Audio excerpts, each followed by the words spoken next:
Hello, my name is Jason Calkins. I'm the Chief Technologist with DataRAM Company, the company that worked with AMD to create AMD Radeon RAM disk. I just want to show you how quickly it is to install RAM disk, how quickly you can set it up, and what are some of the applications you can use with it. I'm also going to discuss some benchmarking numbers and how to configure the software so you can best use it. So step one is going to be go ahead and go to radionramdisk.com and go ahead and download the software. That's pretty straightforward. I'll skip that piece in order to save time. What you'll end up with is, after you've installed the program, is a essentially a configuration utility, or GUI, that manages the RAM disk functionality. So here's the RAM disk GUI window as it appears when it first comes up. So before I start the RAM disk, though, I do want to show you my computer setup so you can see what drives I already have in the system. I have a RAID 10 setup here, 4 mechanical drives configured for performance and reliability. And I have a brand new Intel 320 series flash-based solid-state disk. So on the RAM disk side of things, I went ahead and just created, I'm about to create a 4 gig hard drive. I can create a lot larger one because of quite a bit of system memory here, but for this test I'm just going to create a small one just so we can run some initial tests on it. And starting it as simple as pressing a button, and within a moment you'll see the autoplay window pop up which says, hey, we just found a disk in your system, and ask you for some options there. I'm going to go ahead and dismiss that. You'll also notice that we got instantly popped up a local disk D. Now this is the RAM disk that we just created. So now we have 3 disks here that I'm going to test, and I'm going to ignore the system drive for now.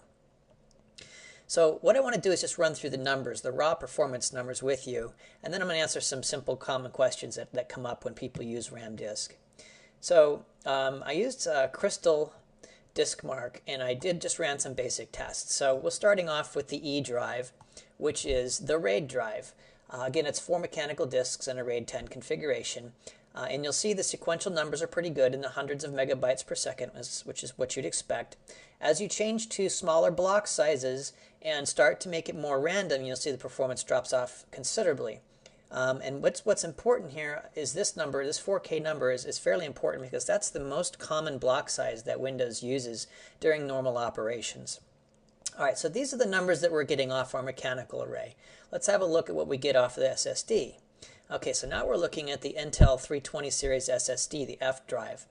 Now you'll see that we had quite a jump in performance here, so we basically doubled the performance on the sequential throughput reads and writes. You know, this is a flash-based SSD, so your writes are a little slower than your reads. But here's what's interesting. You notice if you switch over to smaller block sizes and increase the randomness, your performance essentially is not dropping. That's because SSDs don't have seek time, so they really do much better than mechanical disks there. You'll also note quite a bit of performance improvement in this 4K, this important 4K number here. See, it's quite a bit larger. I mean, orders of magnitude larger than the mechanical drive performances, which explains why SSDs are so snappy. Now, here's the interesting note. If you flip over to the performance against the AMD Radeon RAM disk, you'll see huge leaps in performance. So we're getting up to 5.4 gigabytes per second in throughput. And similar to the flash-based SSD, you don't see much performance degradation when you start to switch to a random workload. And again, looking at this very important 4K number here, we're still seeing huge improvements over even the flash-based SSD. So in a nutshell, this is why you would want to use RAM disk, because it provides tremendous performance increases. Essentially, we have another video on our website that you can go to that shows live game loading demos and how this affects your game loading. And essentially, we've not come across a AAA game that we could not load in less than 10 seconds using a RAM disk. Now, people will ask almost immediately, well, if I'm creating a disk in RAM, won't it just disappear once I turn off my system? The answer is no, depending on how you set up the RAM disk. So there's this Load and Save tab over here, which allows you to very simply select Load and Save on shutdown and startup. So if you shut your computer off for the night, for the weekend, or whatever, and you want to come back and re-engage in that game you've been playing or whatever you wanted to do, it automatically loads and saves that so that your drive appears persistent. So when you start your computer up again, you're going to see this drive pop up here again and have all the same contents it did before you shut down. And as an interesting bonus, if you're using AMD memory, you can actually create a 6 gig drive for free. It's actually it's part of the freeware. Now, if you want to create a larger drive, which we do recommend if you're going to be running any of the AAA games, they typically use more than 6 gigs.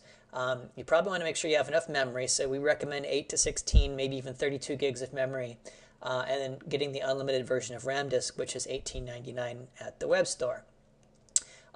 Again, so that's basically how you configure the RAM disk, and we'll have for future videos. If you have any questions, remember just go to www.radionramdisk.com. Thank you.